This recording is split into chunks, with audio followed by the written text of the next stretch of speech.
So with the crossover, maybe there are 4 or 5 or 6 or 7 different forms of poetry. And I knew going in that I wanted to do different forms of poetry. And so the subject matter of each poem, I found that it lent itself to a certain type of poem. For instance, in the story, Josh, the main character's mother, sends him text messages. I thought, well, text messages they're really short.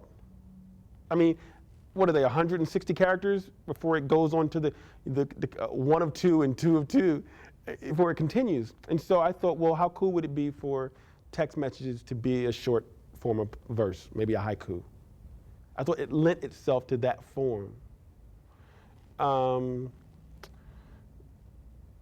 There are some poems in the book where there are conversations between brothers or conversations between parent and child.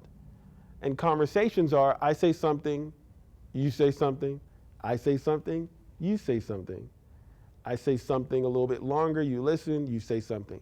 I thought, how cool would it be for those poems to be in couplets or tercets, which are 2-line stanzas or 3-line stanzas, to really show it. I was really trying to make sure that the poems on the page visually looked like I wanted them to sound and like they would be heard.